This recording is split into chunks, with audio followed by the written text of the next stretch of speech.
Dragii mei, vă invit să ne ridicăm în picioare pentru câteva momente și vă rog să deschideți împreună cu mine Cartea Sfântă la Evanghelistul Luca, capitolul 7. Vom citi de la versetul 11 câteva versete, pagina Sfânta Scriptură 995. Luca, capitolul 7, de la versetul 11, cuvânt al Domnului. În ziua următoare, Iisus se ducea într-o cetate numită Naim. Împreună cu el mergeau ucenicii lui și mult norod. Când s-a apropiat de poarta cetății, iată că duceau la groapă pe un mort, singurul fiu al maicii lui, care era văduvă, și cu ea era o mulțime de oameni din cetate. Domnului, când a văzut-o, i s-a făcut milă de ea și i-a zis: nu plânge. Apoi s-a apropiat și s-a atins de raclă. Cei ce o duceau s-au oprit, iar el a zis: tinerelule, scoală-te, îți spun. Mortul a șezut în capul oaselor și a început să vorbească. Iisus l-a dat înapoi maicii lui. Toți au fost cuprinși de frică, slăveau pe Dumnezeu și ziceau: un mare proroc s-a ridicat între noi și Dumnezeu a cercetat pe poporul său. Amin. Ocupăm locurile.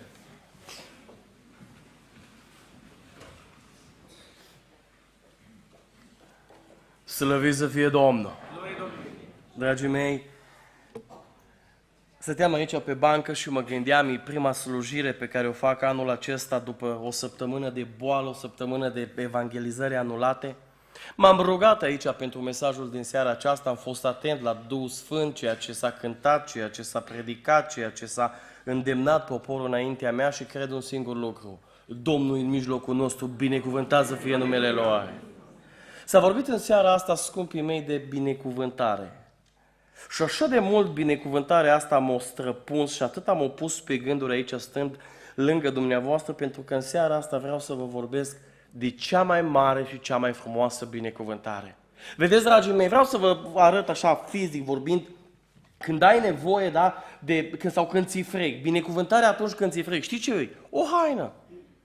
Când ai nevoie, nu știu, să călătorești mai repede, binecuvântarea ca să poți ajunge mai repede, știi ce? O mașină mai performantă, nu știu, un avion mai rapid, un tren mai rapid, ce vreți dumneavoastră?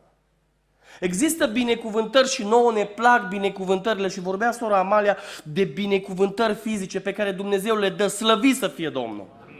Îți bune, dragii mei, ne-a binecuvântat Domnul. Ne-am născut toți dintre noi în zone frumoase ale țării. Ne-am născut în zone în care când mergem acasă și deschidem frigiderul, trebuie să fim sinceri în seara asta cu noi. Nu-i așa? Avem ce mânca, avem ce pune, avem ce face face un sandwich. Avem toate lucrurile astea. Suntem născuți într-o zonă binecuvântată. Sunteți aici, la Timișoara, alții la Cluj, eu am stat la Deva. Da, oraș în care ai ce să faci. De 1 an și 6 luni m-am mutat în Drobeta Turnul Severin, pentru că slujesc acolo. Vreau să vă spun ceva, să știți că oamenii aceia de la Drobeta Turnul Severin în jos către Calafat n-au binecuvântările pământești pe care le-am avut noi și pe care le aveți dumneavoastră în zonele dumneavoastră. Sunt acolo copii care și-ar dori dimineața să se urce, poate într-un tramvai, să meargă la o facultate și n-au oportunitatea asta. Sunt oameni care ar vrea să lucreze orice, ascultați-mă, orice, și n-au oportunitatea asta. Sunt oameni care se duc în spatele casei, dragii mei, și ar vrea să arunce o mână de sămânță, să crească acolo un porumb, un cartof, orice, să dea de mâncare la prunci, și n-au binecuvântarea asta. Și-s frumoase binecuvântările pământești, frumoase binecuvântările fizice. Dar în seara asta vreau să ne luăm mintea de la binecuvântările fizice, de la binecuvântările pământești și să ne uităm un pic la cea mai mare și cea mai frumoasă binecuvântare spirituală. Numele Lui este Iisus Hristos, Fiul lui Dumnezeu, binecuvântat să fie Domnul. Frați și surori, ne putem împlini, doamnelor și domnilor care sunteți în seara aceasta aici, noi ne putem împlini fizic anumite nevoi. V-am spus, dacă ne e foame, mâncăm, dacă ne e frig, ne îmbrăcăm, dacă vrem să călătorim mai repede, ne urcăm într-o mașină mai rapidă. Dar vreau să vă întreb, cine alină golul acela din sufletul meu și din sufletul tău? Care-i binecuvântarea aia care poate să împlinească golul acela din inima ta? Disperarea aceea când închizi ușile dormitorului tău, lacrimile acelea pe care nu le vede nimeni, singurătatea aia de care unii dintre noi avem parte. Și ascultați-mă, deși avem mașină scumpă, deși avem casă bună, deși avem business în interiorul nostru, trăim o tragedie. În seara asta vreau să vă vorbesc despre ce înseamnă să fii binecuvântat, primindu-L pe Iisus Hristos ca Domn și Mântuitor, binecuvântat să fie numele Lui. V-am citit, scumpii mei, în seara asta, țin voie să iau un șervețel, v-am citit în seara aceasta, dragii mei, un text. V-am citit o poveste tristă. V-am citit despre o femeie și te rog să-mi pui Luca 7:12, pentru că vreau să vedeți în ce context s-a desfășurat toată întâlnirea aceasta cu Hristos. Vreau să ne uităm la versetul acesta și să-mi spuneți la sfârșitul versetului, dacă nu versetul acesta vorbește așa de clar despre generația în care noi trăim. Uitați ce spune Biblia. Când s-a apropiat de poarta cetății, iată că duceau la groapă pe un... Știți care era drumul acestor oameni? Din cetate, de la viață, spre groapă, spre moarte. Doamnelor și domnilor, frați și surori, uitați-vă în jurul dumneavoastră, mă uit în fiecare zi, am contact cu atâtea sute de oameni, uitați-vă în jurul vostru, nu vi se pare că în loc lumea să o ies și să urce, să crească, bunătatea să crească, dragostea să crească, nu știu, altruismul să crească, respectul să crească, rușinea să crească, toate scad. Toate merg spre moarte și societatea asta merge spre eșec. Oameni buni, trăim într-o vreme în care nu mai există rușine. Nu mai există rușine, nu mai există rușine de bătrâni, nu mai există rușine de oameni în vârstă, nu mai există rușine. Tinerii nu mai au rușine, oamenii nu mai au rușine, nu mai există rușine. Uitați-vă la felul cum ne îmbrăcăm, uitați-vă la felul în care vorbim, uitați-vă la felul în care ne raportăm unii la alții. Nu mai există rușine, nu mai există.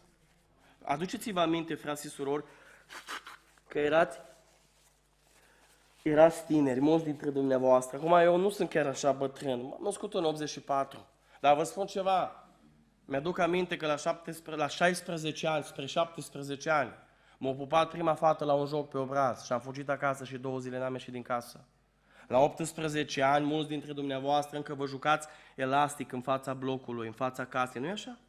Nu e așa că dacă ieșea tantia aia bătrână și spunea nu mai jucați fotbal, nouă băieților care ne plăcea să batem mingea, luam mingea și mergeam acasă plângând. Du-te astăzi și spune unui tânăr că nu mai are voie să joace fotbal. Du-te astăzi și spune unui copil, du-te astăzi spune unui adolescent, du-te astăzi spune unui om că nu are voie să facă ceva și o să vedeți ce reacție are.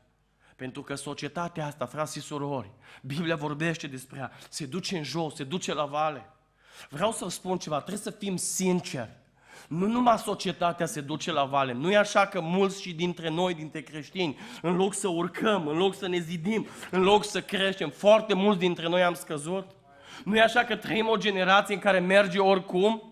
Nu e așa că trăim într-o generație în care slujim, ascultați-mă cu atenție, un Dumnezeu al dragostei și un Dumnezeu al milei. Frați și surori, e adevărat, slujim un Dumnezeu al dragostei și al milei, dar vreau să vă spun ceva, Dumnezeu de care vă vorbesc în seara asta e și drept și sfânt. Nu merge numai cu dragostea și cu mila, nu merge numai oricum, nu merge că pot face orice, nu merge, lasă că Dumnezeu e bun. Vă spun ca un slujitor care iau atâtea zeci de mărturisiri.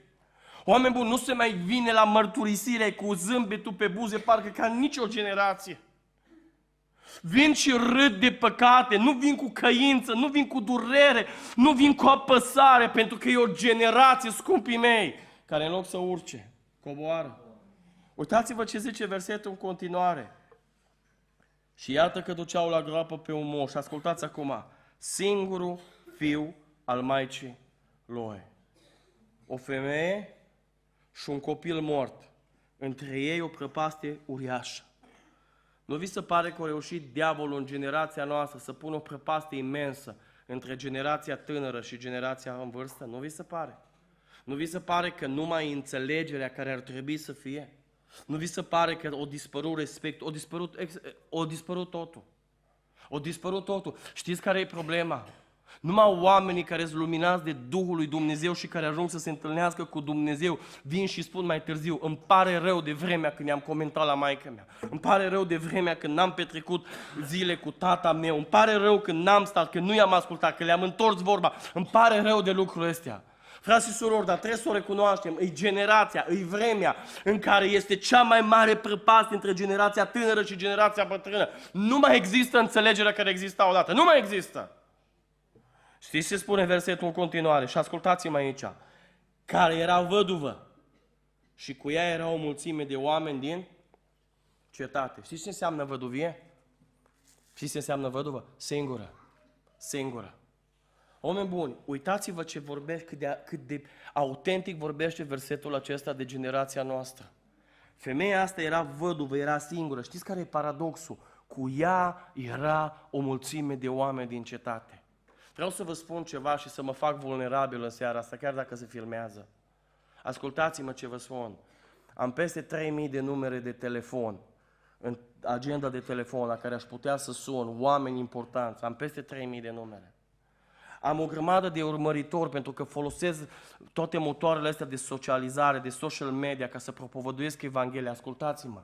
Am zeci de prieteni, am prieteni la care, sute de prieteni care nu le mai pot da accept la cererea de prietenie pentru că nu mai îmi dă voie motorul acela de social media să pot să dau accept. Zeci de oameni în jurul meu, ascultați-mă, dar știți care e paradoxul? Am avut o grămadă de zile și o grămadă de momente în care m-am simțit singur. Și m-am dus în camera mea și ascultați-mă, am închis ușile dormitorului meu și am fost singur la marginea patului, numai eu cu Dumnezeu. Suntem într-o generație care suntem mulți, oameni buni, sunteți aici o grămadă de oameni, sunteți mulți oameni, nu știu cât sunteți, 100, 150 de oameni cât sunteți în seara asta aici. Ascultați-mă ce vă spun, cu femeia asta era o mulțime de oameni și totuși femeia asta era singură. Ăsta e paradoxul generației noastre care pe mine mă doare. Suntem mulți, cântăm, suntem o familie unită, suntem minunați, suntem familia. Dar întrebarea pe care vă pun în seara asta, că voi cântați cântarea asta, asta e pentru credincioși, apoi ne apropiem de text. Vă întreb, când cântăm, suntem o familie unită, fiți sinceri fiecare în dreptul lor, frați și surori. Suntem? Suntem? Frați și surori, suntem mulți.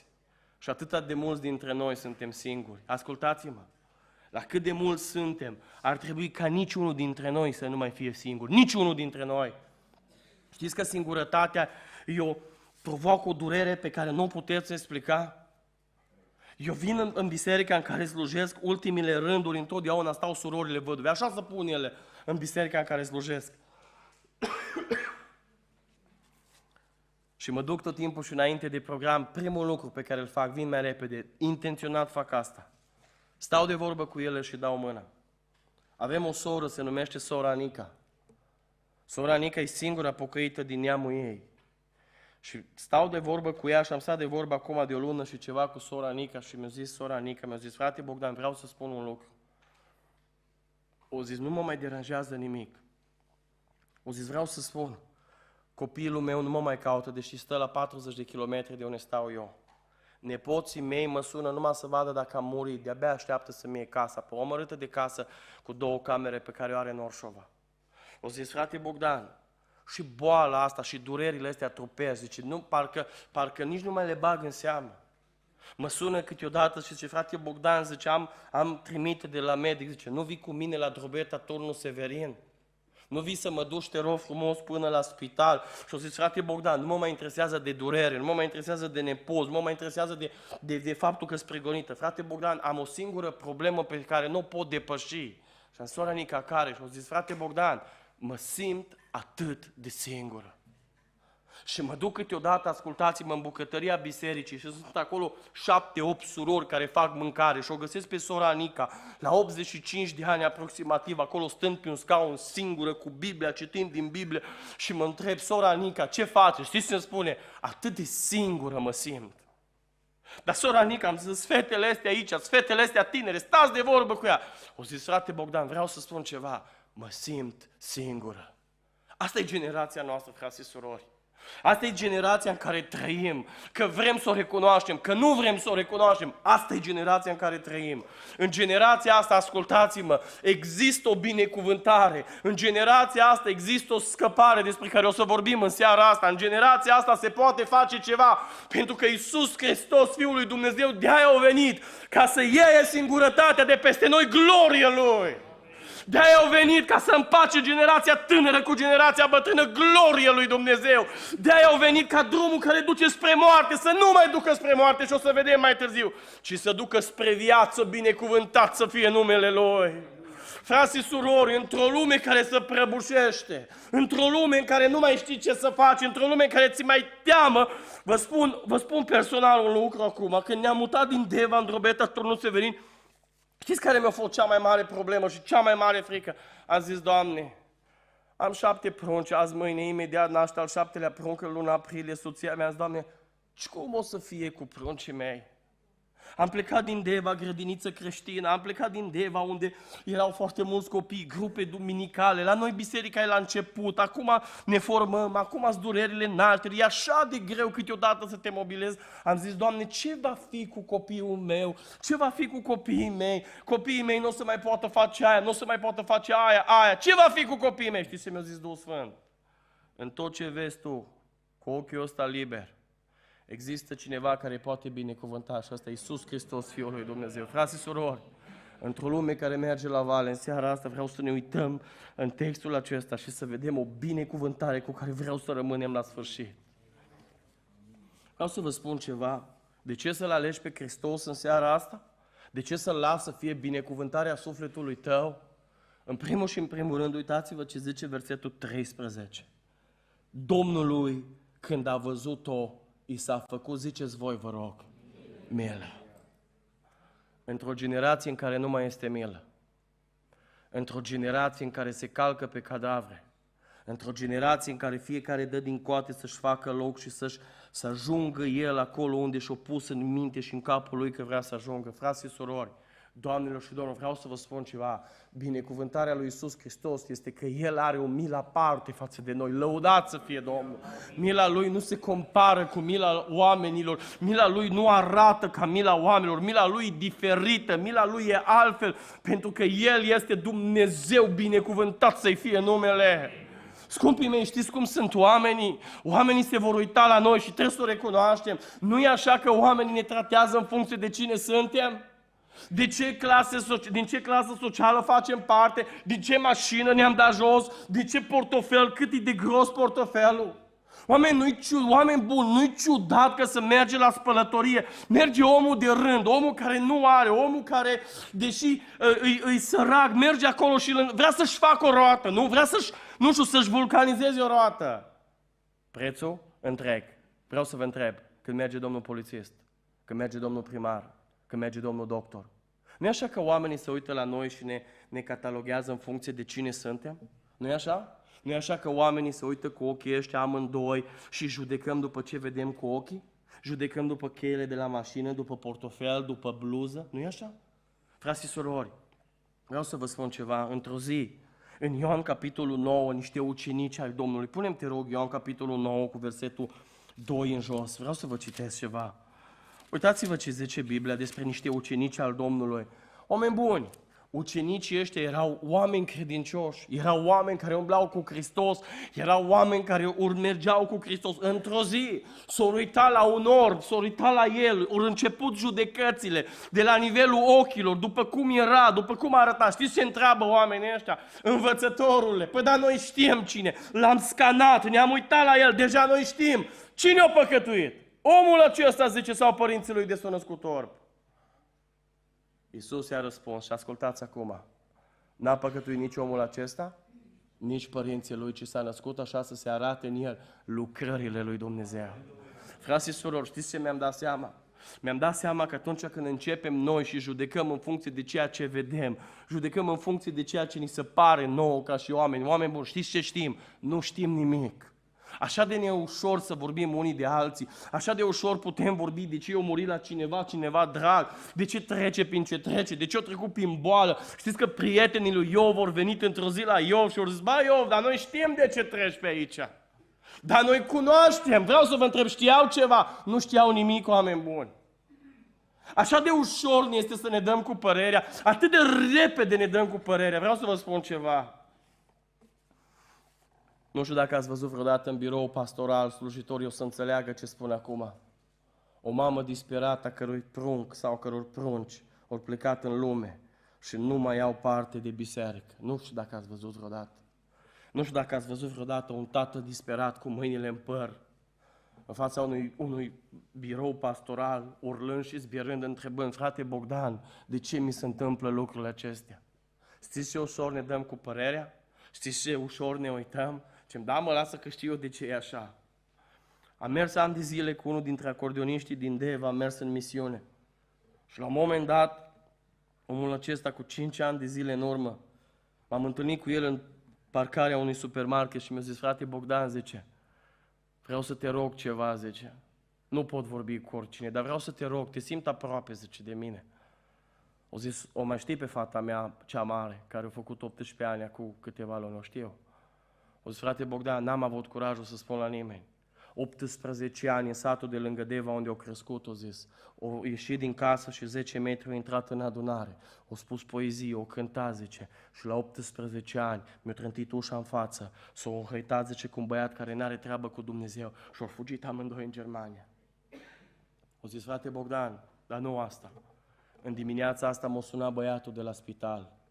Au avut accident, zice, pe una dintre autostrăzile din Germania.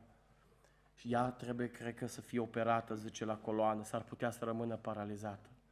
O zis, frate Bogdan, te rog, roagă-te, Dumnezeu să nu îngăduie asta. Am zis, bine, frate Daniel, o să mă rog. Am plecat către casă și a început judecata la nivelul minții, că așa suntem noi oameni. Am zis, dar bine-i treabă, mă. Păi, dar e normal, mă, au crescut în biserică, au crescut în adunare, au spus poezii, au cântat, e normal, mă, că Dumnezeu ia și o dă cu ea de toți pereții. Bine i-au făcut, am zis. Numai că m-am dus acasă și am stat de vorbă cu soția mea și am zis, mă, uite ce-au pățit ăștia. Și soția mea mi-a zis, ai spus cumva că te rogi? Și am zis, da. O zis, amândoi pe genunchi, ne punem și ne rugăm. Frați și surori, mărturisesc asta. Nu m-am rugat cu inima. Am zis, Doamne, ai milă, ce am mai zis eu pe acolo. Nu m-am rugat cu inima.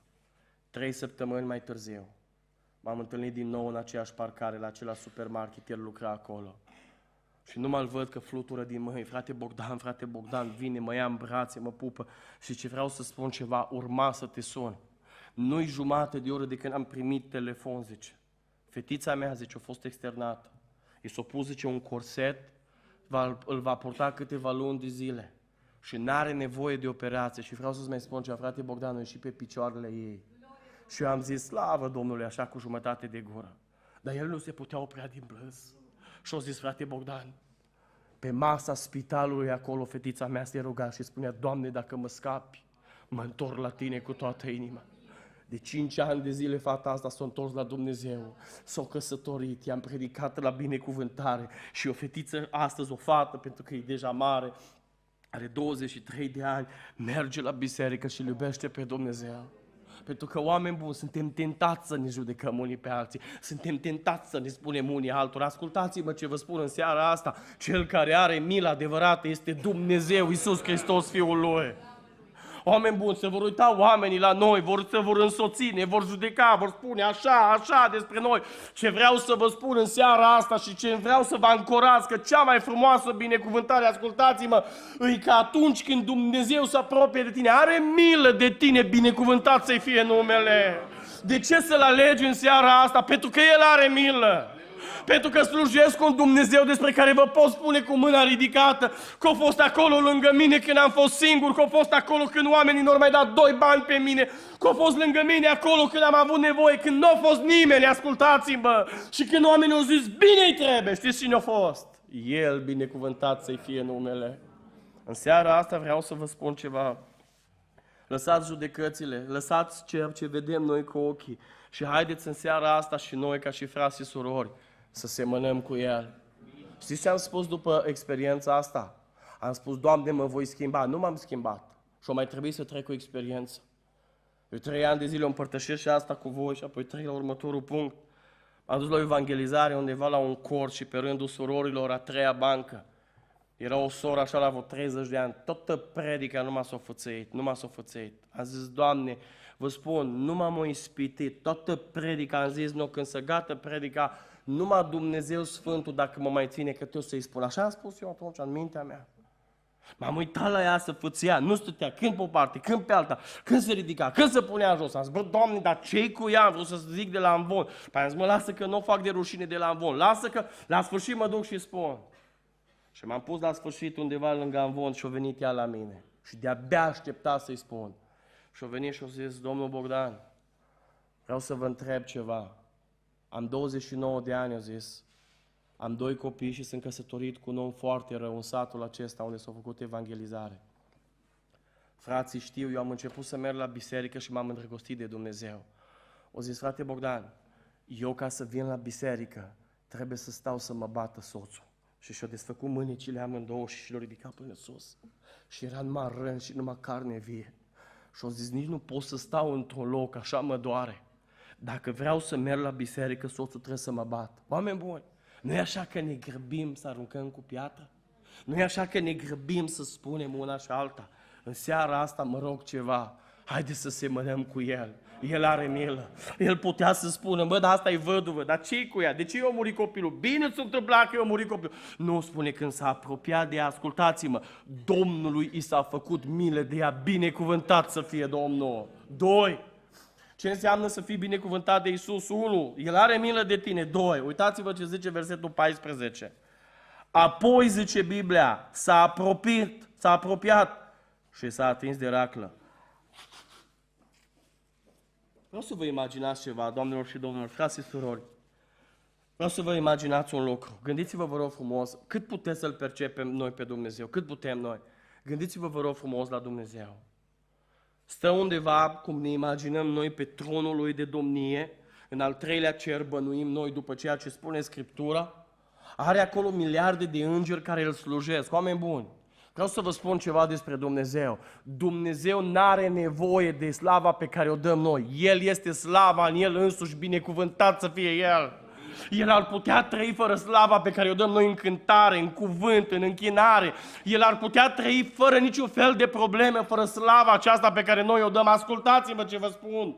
Are în jurul Lui, în jurul tronului de domnie, miliarde de îngeri care, ascultați-mă, cântă și mai bine ca noi, cântă și mai frumos, și mai pe voce, și cum vreți dumneavoastră, și nu greșești. E o armonie perfectă. Ar fi putut Dumnezeu să stea pe tronul Lui și să-și vadă de treaba Lui. Știți de ce iubesc pe Domnul nostru? Știți ce înseamnă să fii binecuvântat? Uitați-vă ce zice versetul 14. Apoi spuneți voi. Știți care e frumusețea? Că putea să stea sus pe tronul Lui, dar nu e acolo. Știți unde e în seara asta? Aici împreună cu noi. Glorie lui Dumnezeu! Oameni buni, binecuvântarea a doua pe care Dumnezeu ți-o dă e că e un Dumnezeu de aproape, e un Dumnezeu care se apropie, un Dumnezeu care îl simți, un Dumnezeu care te cercetează, un Dumnezeu care te umple de El. Nu e un Dumnezeu care stă departe, un Dumnezeu care n-are treabă, nu! E un Dumnezeu care se apropie, binecuvântat să fie El. Dar întrebarea pe care vă pun în seara asta, de ce se apropie Dumnezeu de oameni? De ce vrea Dumnezeu să se apropie de oameni? Știți de ce? Pentru că Dumnezeu vrea să le spună ceva. Uitați-vă ce zice versetul. Zice, apoi s-a apropiat de ea, s-a atins de raclă. Și în momentul în care se apropie, versetul de deasupra spune ceva. Știți ce spune? Nu plânge. Nu plânge. Nu plânge. Dumnezeu vorbește. Dumnezeu transmite mesaj când se apropie de om. Dumnezeu îi spune printr-o cântare, Dumnezeu îi spune printr-o poezie, printr-un cuvânt, prin natură. Ascultați-mă bine în seara asta. Dumnezeu vorbește. Știți care e marea problemă? Problema mare la noi, multitudinea de voci care sunt în jurul nostru. Frați și surori, doamnelor și domnilor, știți câți oameni erau acolo? Erau acolo o grămadă de oameni, erau oameni care poate, nu știu, plângeau împreună cu femeia asta, erau oameni poate care se gândeau cu ce să o ajute, să-i facă un ajutor financiar, erau oameni acolo care poate nu s-au mai văzut de mult, nu știu, râdeau, nu știu ce se întâmplă acolo, dar știți ce știu, era o grămadă de voci. Știți care e frumusețea? Că în multitudinea aceea de voci, în multitudinea acelor voci, se aude o voce. Se aude o voce care o cutremură pe femeia și se aude așa, nu plânge. Vreau să vă întreb ceva. Oare noi mai auzim această voce? Mai suntem noi atenți? Oameni buni, asta e vocea pe care ar trebui să o auzim în fiecare zi în mintea noastră. Asta e vocea cu care ar trebui să ne trezim dimineața și asta e vocea cu care ar trebui să ne culcăm în fiecare seară. Eu vin din familie de nepocăiți, la 25 de ani m-am întors la Dumnezeu, m-am pocăit și m-am întors la Dumnezeu. M-am botezat și am început să merg la biserică și am început să studiez cuvântul și m-am îndrăgostit de Dumnezeu. Dar un om în vârstă mi-a spus cu ani de zile un lucru pe care vreau să-l împărtășesc cu voi. O zis, frate Bogdan, dimineața, prima oră când te trezești, ce faci? Și am zis, ce fac? O zis, fă ceva. Am zis, spune-mi ce să fac și o să fac. O zis, în fiecare dimineață când te trezești, primul lucru pe care îl spui, spune, bună dimineața, Domnul meu. Și o să vezi ce se întâmplă. Și m-am trezit, frați și surori, în prima dimineață și am zis, bună dimineața, Domnul meu. Și nu s-a întâmplat nimic, n-am auzit nimic. Și m-am trezit a doua zi și am zis, bună dimineața, Domnul meu. Și iarăși n-am auzit nimic. Și a treia zi și a patra zi, nu mai rețin minte. A cincea zi, a șasea zi când m-am trezit, dragii mei, m-am trezit, m-am întins. Parcă și acum mi-aduc aminte, cu ani de zile în urmă. Și am zis, bună dimineața, Domnul meu. Și când am zis, bună dimineața, Domnul meu, Dumnezeu meu s-a prezentat la marginea patului. Frați și surori, am început să plâng, am început să mă rog, am întârziat la lucru, am avut o părtășie acolo cu Dumnezeu inexplicabilă. Nu vă pot explica în cuvinte felul în care Dumnezeu m-a binecuvântat în dimineața aia. Dar ascultă-mă în seara asta ce vreau să spun. Mai auzi tu vocea lui Dumnezeu? Vocea aia blândă care te direcționează, vocea aia blândă care îți vorbește, vocea aia blândă care îți spune ce trebuie să faci. Oameni buni, vocea lui Dumnezeu și astăzi se aude. Problema e că așa de multe voci în jurul nostru și nu mai auzim vocea lui Dumnezeu. Știți ce mă rog în seara asta? Să fie în seara asta clipa și ziua în care să iei decizii, ca singura voce pe care o respecti și pe care vrei să o auzi, să fie vocea Duhului Sfânt. Știți ce e important e? Vă spun, când s-a născut cea de-a doua fetița mea cu 6 ani de zile, 6 ani și ceva, cea mai mare fetiță noastră s-a născut cu astm. Și înainte cu 6 luni de zile să se nască cea de-a doua fetiță, am primit un telefon de la o soră din Deva și a zis, frate Bogdan, roagă-te și postește, pentru că diavolul, zice, vrea să curme viața soției tale. M-am pus, am postit, am stat înaintea Domnului, o trecut o lună, 2, 3, 4, nu s-a întâmplat nimic. Am uitat și de lucrare și de tot. S-a născut cea de-a doua fetiță și după ce s-a născut cea de-a doua fetiță, soția mea, când a născut cea de-a doua fetiță, fetița a trebuit să vină aici la Timișoara cu salvarea de urgență, pentru că la câteva ore după ce s-a născut a făcut pneumonie. Soția mea are toate nașterile cu cezariană, s-a închis colul acela, nu știu să vă explic medical, știu doar așa cum mi-a explicat soția, și a început să facă foarte mare febră și a trebuit să o duc la spital. Pentru cei care cunoașteți Deva, știți că este bulevardul principal, de o parte spitalul de oameni maturi, de oameni mari și cealaltă parte este spitalul de pediatrie. Frați și surori, m-a sunat soția plângând și a zis, vino repede că mă bagă la chioretaj, era așa de speriat, era așa de frică și a zis, vreau să te văd. Vă spun sincer, era frică de moarte. În celălalt spital era fetița de câteva zile care trebuia să plece cu salvarea cu soacra mea și cu echipajul la Timișoara. Cealaltă fetiță era undeva la recuperare din pricina faptului că era născută cu astm și chiar în perioada aia era la recuperare. Vă spun ce am făcut. Eram cu o plasă, nici nu mai știu ce mi-am pus în plasa aia ceva, la semafoarele dintre spitalul de pediatrie și spitalul de oameni mari. Stăteam acolo la semafor, oameni buni, praf și pulbere. Praf și pulbere. Plângeam, se uitau oamenii la mine pe stradă, nu înțelegeam absolut nimic. Stăteam cu plasa aia, mă uitam cum se făcea culoarea roșie, se făcea culoarea verde, eu nu mai treceam. Eram disperat, mă gândeam să mă duc la soție, să mă duc la fetiță. Eram debusolat, eram pierdut, nu știam, parcă nu mă mai ascultau mâinile, picioarele, parcă nu mă mai asculta nimic. Oameni buni, în toată disperarea am auzit o voce care mi-a spus în felul următor, pentru ziua de astăzi te-ai rugat și ai postit. Când am auzit vocea aia, m-am revenit dintr-o dată, m-am dus, mi-am vizitat soția, m-am întors înapoi, am ajuns să-mi văd și fata, s-au terminat toate lucrurile astea, suntem acasă, suntem fericiți, suntem împliniți, nu am rămas cu complicații, dar a fost nevoie de o voce în momentele alea grele care să-mi spună, care să mă încurajeze, care să-mi dea putere, care să mă ajute să depășesc momentul acela. Oameni buni, Dumnezeu vorbește în momentele grele, în momentele de criză, în momentele de durere, stai liniștit să asculți vocea lui Dumnezeu. Asta iubesc la Dumnezeu meu. Dragii mei, când Dumnezeu îți vorbește, îți dă o direcție. Punem, te rog, versetul 14. Vreau să vă arăt ceva în versetul 14, s-a apropiat, s-a atins de raclă și ascultați acum, cei ce o duceau sau?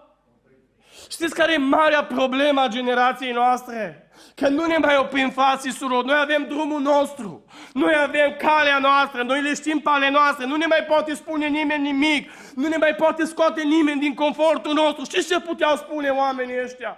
Puteau să spună, măi omule bun, noi suntem de la pompe funebre, noi de ani de zile ducem oameni la groapă, nu ne opri, nu ne strica aici ritualul pe care noi îl facem, noi asta facem, suntem plătiți pentru asta. Știți ce vreau să vă spun din partea lui Dumnezeu în seara asta? Oare n-ar trebui și n-am trebuit să ne oprim toți și să vedem în ce direcție duce drumul vieții noastre? Frați și surori, vreau să vă spun ceva. Tinerii ăștia credeau că merg bine. Credeau, ascultați-mă, ei își făceau treaba. Vreau să vă întreb, mergeau bine? Nu. Știți ce se întâmplă după ce Hristos se apropie de raclă? Vreau să vă întreb, drumul lor care mergea spre moarte, spre groapă, mai merge spre groapă, mai merge spre moarte? Nu, frați și surori, se întorc și merg spre cetate. Pentru că Dumnezeu în seara asta vrea să strige pentru mine și pentru dumneavoastră, opriți-vă! Frați și surori, oameni dragi, opriți-vă în seara asta și vedeți în ce direcție mergeți.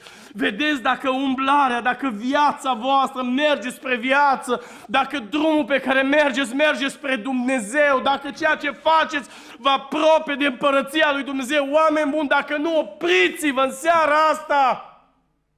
Tinerii ăștia s-au oprit.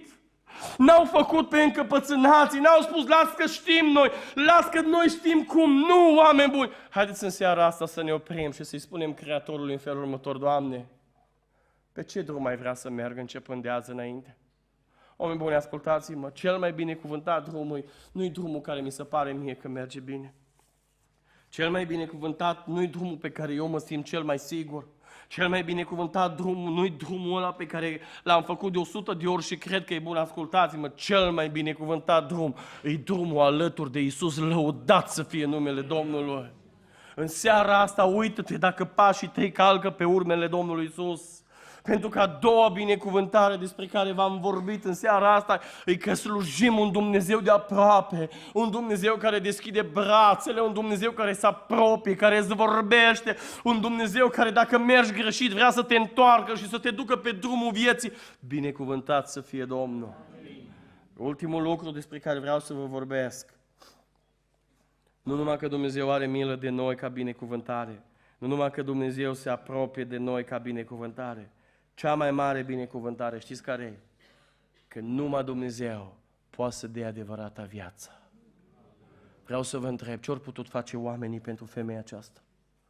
Știți ce-au putut face? Un ajutor material, un sicriu, ori plătit o firma de pompe funebre, nu știu ce ori mai fi dus, poate pe acolo în casă, un ajutor pus frumos într-un plic. Știți cine a fost singurul care a putut să dea viață? Iisus Hristos, Fiul lui Dumnezeu. Vreau să vă spun în seara asta un adevăr. Singurul care ne poate da adevărata viață este Iisus Hristos, Fiul lui Dumnezeu. Frați și surori, El a venit pe pământul nostru ca să moară într-o zi, să-și întindă brațele pe crucea de la Golgota, ascultați-mă cu atenție, ca în sângele Lui să avem iertarea păcatelor. Vreau să vă întreb și vreau să vă spun câteva lucruri. Știți de ce avem nevoie de iertarea păcatelor? Punem, te rog, Fapte 3 cu versetul 19. Hai să vedeți de ce avem nevoie de iertarea păcatelor. Zice Biblia așa: pocăiți-vă, dar și întoarceți-vă la Dumnezeu, pentru ca să vi se șteargă, ziceți voi, păcatele. Și uitați acum, și să vină de la Domnul vremuri de înviorare. Frați și surori, trebuie să o spun cu părere de rău. Doamnelor și domnilor, tineri dragi care sunteți aici și nu aveți o relație cu Dumnezeu, ascultați-mă. Acolo unde nu este înviorare, acolo unde nu este bucurie, acolo unde este tristețe, acolo unde este numai durere, acolo unde este chin, acolo mai trebuie iertate păcatele. Oameni buni, vremurile de înviorare îți aduse în momentul în care ni se iartă păcatele. Știți de ce nu se mai înțelege soțul cu soția? Pentru că e păcat neiertat între ei. Știți de ce nu se mai înțeleg oamenii, vecinii, oamenii la lucru și așa mai departe? Pentru că acolo este păcat. Ascultați-mă ce vă spun.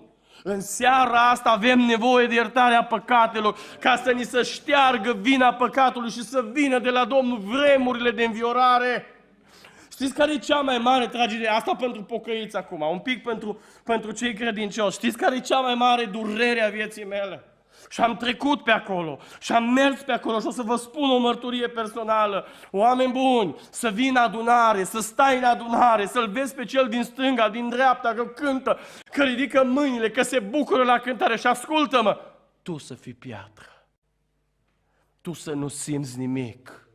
Tu să fii de gheață și să te întrebe soția sau soțul cum a fost în seara asta la biserică și să spui, n-am simțit nimic. Oameni buni, așa m-am dus eu 3 luni de zile cu vreo 5-6 ani în urmă la adunare. Mergeam în Deva la adunare și când ajungeam acolo la adunare mă puneam în banca unde stăteam și mă uitam la cei din jurul meu.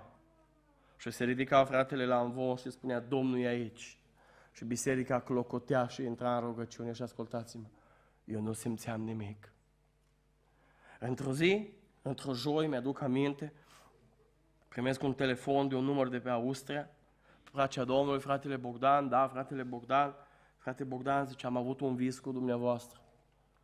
Te-am văzut, zice, erai așa de obosit, zice, era așa de epuizat, așa de frânt, zice, nu mai aveai chef de absolut nimic. Ce ducea un ghiozdan în spate, zice, nu era chiar în spate, îl ducea așa pe mâini. Și-o zis, frate Bogdan, știu că faci multe lucrări, o zis, mai lasă jos, zice, din ele, zice, ca să te mai odihnești un pic, zice, și trupul ăsta, zice, mai are nevoie, zice, un pic de revigorare. Și am zis, frate, visul e bun, interpretarea nu e bună. Și am zis, frate, dacă tu m-ai sunat, am zis, uite, vreau să-ți mărturisesc, vreau să vorbesc ceva cu tine. Uite, eu am venit din lume.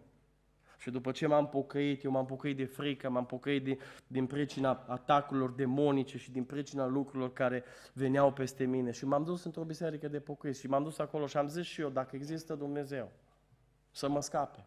Și Dumnezeu în bunătatea Lui m-a eliberat la fracțiune de secundă și toate fricile alea și toate depresiile alea și anxietățile alea care le aveam și ceea ce făceam, Dumnezeu le-a luat la fracțiune de secundă de pe o noapte pe alta. Și am zis, gata, pe Dumnezeu ăsta vreau să-L slujesc.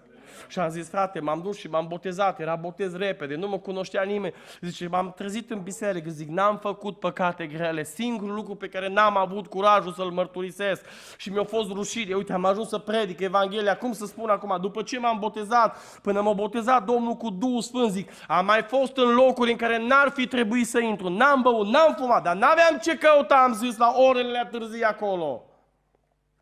Și fratele ăsta s-a uitat, se vorbea cu mine și a zis, frate Bogdan, vreau să spun ceva, văd cu ochii liberi cum ghiozdanul acela se rupe și cade de pe mâinile tale. Frați și surori, am închis, am făcut o rugăciune împreună cu el și m-am dus în biserică. Știți ce s-a întâmplat în joia aia? M-am pus în bancă. Și a venit fratele la învon și a zis, fraților, ne ridicăm în picioare și cântăm o cântare. Și înainte să cânte cântarea, au zis în felul următor, Domnul e aici. Și când au zis Domnul e aici, după 3 luni de zile am simțit că Domnul era acolo. Frați și surori, păcatul împiedică pe Dumnezeu să ne aducă bucurie, ascultați-vă.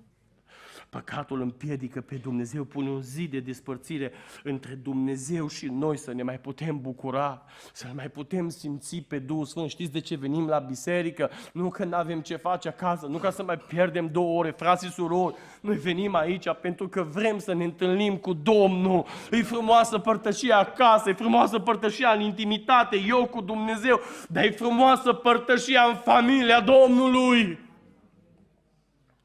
Și am început să strig în biserică, aleluia, și glorificat să fie Domnul. De ce? Pentru că, ascultați-mă, scumpii mei, păcatul pune zid de despărțire și nu aduce vremuri de înviorare. De ce să ni se ierte păcatele? Vă mai spun un verset, Roman 3:23, știți cum e? Căci toți au păcătuit și sunt lipsiți de... Dar eu vă pun o întrebare, frați și surori, în seara asta. Vă pun o întrebare, dacă ne mărturisim păcatele, dacă se iartă vina păcatului, dacă sângele Domnului spală păcatele, oare nu se coboară slava lui Dumnezeu? Ba da. Știți ce îmi doresc pentru adunarea dumneavoastră? Știți ce îmi doresc pentru fiecare în parte dintre dumneavoastră? Îmi doresc acolo unde merge slava lui Dumnezeu să vă însoțească. Oameni buni, ascultați-mă, în lumea asta există oameni morali care trăiesc mai perfect ca noi. Există oameni care se îmbracă mai bine decât noi. Ascultați-mă ce vă spun. Există oameni care din natura lor, nativ, așa, darul lor nativ, îi să fie calmi, îs mai calmi și mai blânzi ca noi. Știți ce îmi doresc? Să se vadă între noi și ei, între noi și ei. Vreau să fie și să se coboare slava lui Dumnezeu. Acolo unde merge și calcă talpa piciorului dumneavoastră, dragii mei, să vă însoțească slava lui Dumnezeu, să se simtă prezența lui Dumnezeu, să întrebe oamenii, mă, ce-i cu tine? De unde ești? De unde ești? Unde mergi? Ce-i cu tine? Și tu să-i spui, eu sunt un om care îl slujesc pe Împăratul Împăraților. Dragii mei, vor fi oameni cu care nu o să puteți avea, ascultați-mă, contact spunându-le de Hristos poate niciodată. Niciodată. Știți care e mandatul nostru pe pământul acesta? Biblia zice, mergeți. Ăsta e mandatul bisericii. Să spui de Hristos la vecinul tău, să spui de Hristos în scara blocului tău, să spui de Hristos la muncă, acolo unde mergi, să vorbești de Hristos. Ăsta e mandatul bisericii. Ascultați-mă ce vă spun, vor fi oameni care niciodată nu vor sta de vorbă cu dumneavoastră despre Dumnezeu. Dar se poate întâmpla ceva. Lucram cu ani de zile în urmă, lucram în Deva pentru o firmă din Canada. Firma asta era împărțită pe mai multe domenii și eu lucram pe o mașină, trebuia să duc niște oameni la ședință, niște șefi de-a mei, trebuia să-i plimb în stânga, în dreapta. Și la un moment dat, una dintre cele mai rele femei, doamna directoare de mediu, s-a coborât, se urcă la mine în mașină și zice, du-mă repede la mediu la ședință. M-am uitat în oglindă, am văzut că colegul meu care aparținea de ea era acolo, n-am zis nimic, am adus-o înapoi. O venit a doua zi, s-a urcat tot la mine în mașină, am adus-o înapoi, a treia zi la fel, a patra zi la fel. A cincea zi am zis, doamna director, vreau să vă pun o întrebare. Nu vreau să am ceartă, oricum eu eram prigonit acolo, că eram pocăitul. Am zis, colegul meu o să creadă că eu vreau să iau cursele, sau cine știe ce o să creadă. Vreau să vă întreb, i-am zis în dimineața asta, de ce nu mergeți cu el și alegeți să mergeți cu mine? Și înainte să plecăm la mediu, s-a uitat la mine și a zis, băi Bogdan, tu știi că ești foarte nervosă de felul meu. Și am zis, știu, doamna direct. Tu știi că cu mine nu se poate vorbi. Și a început să răstească, da. Și o să vreau să spun ceva. Când mă urc la tine în mașină, mă liniștesc. Și m-am uitat la ea și am zis cu lacrimi în ochi, am zis, doamna director, nu eu, Iisus. Iisus. Știți ce vreau să vă spun în seara asta? Să vă însoțească slava lui Dumnezeu. Să întrebe vecinii, vecină, vecinule, ce-i cu tine? Nu să te întrebe de ce ai batic sau de ce ai fustă, nu să te întrebe asta. Să zică vecine, când treci pe lângă mine, mă liniștesc. Mă liniștesc. Oameni buni, dacă slava lui Dumnezeu să coboare peste noi, trebuie să ne fie iertate păcatele. Și ultimul lucru despre care vă spun cu ultimele puteri, nu mă simt bine deloc. Dragii mei, Romani, capitolul 6, versetul 23, dacă nu greșesc, spune-mi, te rog. Ăsta-i. Fiindcă plata păcatului este moartea. Oameni buni, nu există nimeni în seara asta care să nu fi păcătuit. Nu există. Nu există. La nivel de minte, la nivel de acțiune, nu există nimeni în seara asta. Cine zice că nu a păcătuit, îl face mincinos pe Dumnezeu. În seara asta, ascultați-mă, cel care poate șterge vina păcatului tău și a păcatului meu este Iisus Hristos, Fiul lui Dumnezeu. Oameni buni, e frumoasă mila, ascultați-mă, e frumoasă mila. E frumos când Dumnezeu se apropie și te cercetează. Dar cea mai frumoasă stare a omului e când are bucuria mântuirii, că păcatul este iertat. Știți ce spunea David în Psalmul 51? Dă-mi iarăși.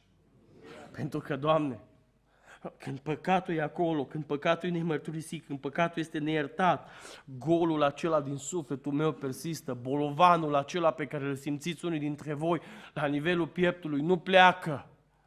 Veneam astăzi împreună cu singurul meu băiat, care sunt numai fete, veneam cu el Și m-a sunat cineva și mi-a spus, frate Bogdan, vreau să vorbesc câteva minute cu tine. Foarte importantă, mulți bani, tot ce vrei, orice. O zis, vreau să spun ceva, frate Bogdan, nu sunt fericită. Am casă, am copii, am afacere, am bani, am tot, nu sunt fericită. O zis, nu sunt fericită. Am zis, de ce nu ești fericită? De ce nu ești fericită? O zis, nu sunt aici la mijlocul coșului pieptului, simt o apăsare, e un bolovan care nu scapă, care nu iasă, care nu ăsta. Și atunci, în momentul acela, Domnul mi-a dat direcția despre ce trebuie să vorbim. Știți cum s-a terminat discuția noastră? Lăudat să fie Domnul. Pentru că, oameni buni, ascultați-mă ce vă spun, iertarea păcatelor aduce biruință în viețile noastre. Poate o să zică cineva în seara asta, da, frate Bogdan, dar nu o să poate trăi. E greu cu Dumnezeu, o grămadă de reguli, o grămadă de reguli pe care Dumnezeu le pune în Biblie. Nu, e greu, nu se poate. Vă spun că se poate. Pentru că vreau să închei cu o mărturie pe care am trăit-o personal, de 2 ani jumătate aproximativ.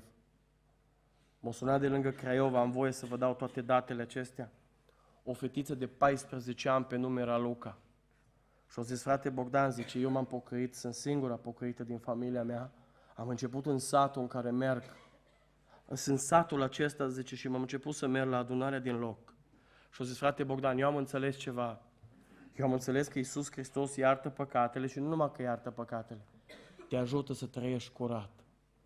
Și au zis, vreau în fiecare săptămână să-mi dați voi, au zis, frate Bogdan, să vă trimit câte un mesaj și toată săptămâna aia să-mi purtați problema aia în rugăciune. Vreau să trăiesc curat, chiar dacă am 14 ani. N-am văzut-o niciodată pe fata asta față în față, n-am văzut niciodată o poză cu ea, doar numărul de telefon și pe WhatsApp îmi trimitea mesaje. Într-un an de zile, când mi-a trimis mesaje, am vorbit cu ea la telefon, cred că de 2 sau de 3 ori maxim. Îmi trimitea în fiecare săptămână și îmi spunea, frate Bogdan, vreau să ne rugăm pentru asta, vreau să ne rugăm pentru asta, vreau să ne rugăm pentru asta. Până într-o zi, când nu mi-a mai trimis mesaj. Nu mi-am dat seama, primesc multe mesaje, de multe ori răspund și după o zi și după 2. Și după 3 săptămâni de zile m-a sunat o prietenă de ei și a zis, fratele Bogdan, da, sunt prietena lui Raluca. Și am zis, da. Atunci am realizat că Raluca nu m-a mai sunat. Încă nu avea 15 ani Raluca. A zis, frate Bogdan, Raluca cu 3 săptămâni a fost diagnosticată cu cancer, ultima fază, și a fost internată la Craiova. Și am zis, nu nimic. Ia unde lemnul, spune-mi, te rog, unde trebuie să vin, eu slujesc un Dumnezeu care vindecă. A zis, frate Bogdan, îmi pare rău, în dimineața asta Raluca a plecat la Domnul. Dar au zis, frate Bogdan, înainte să plece la Domnul cu câteva ore în noaptea asta, o lăsa pe marginea patului o scrisoare în care scrie despre dumneavoastră și dacă aveți 2 minute să vă citesc. Scria pentru părinți, scria pentru biserică, scria pentru colegii de școală și ultima parte a scrisorii scria în felul următor. Frate Bogdan, scria, sunați-l pe fratele Bogdan și numărul de telefon. Și Raluca, la aproape 15 ani, îmi scrie în felul următor. O zis, frate Bogdan, oriunde mergeți în lumea asta să propovăduiți Evanghelia, vă rog frumos să spuneți tuturor că e în România, că e în străinătate, că sunt oameni mari, că e tineret. Vă rog frumos să le spuneți oamenilor în felul următor. Se poate trăi curat cu Dumnezeu. Mi-am mai spus câteva lucruri personale pe care nu vi le pot spune. Și știți cum a terminat scrisoarea fata asta de 15 ani? Frate Bogdan, eu mi-am sfârșit alergarea. Vreau să vă întreb ceva în seara asta. Ce te oprește să trăiești la maximul cu Dumnezeu? Ce te oprește? Sora Amalia, mai cântăm o dată A bătut la ușa ta. O să vreau să cântăm cântarea asta. Frați și surori, pentru că vreau să facem o rugăciune seara asta. Și vreau să o cântăm și vreau să vă gândiți în timp ce se cântă cântarea asta. Ce te oprește să trăiești 100% cu Dumnezeu? Oameni buni, am crezut ani de zile că este greu să trăiești 100% cu Dumnezeu. Știți ce vreau să vă spun astăzi? Vă spun astăzi, când spunea o fetiță de 14 ani cu 2 ani jumate în urmă, se poate trăi curat cu Dumnezeu.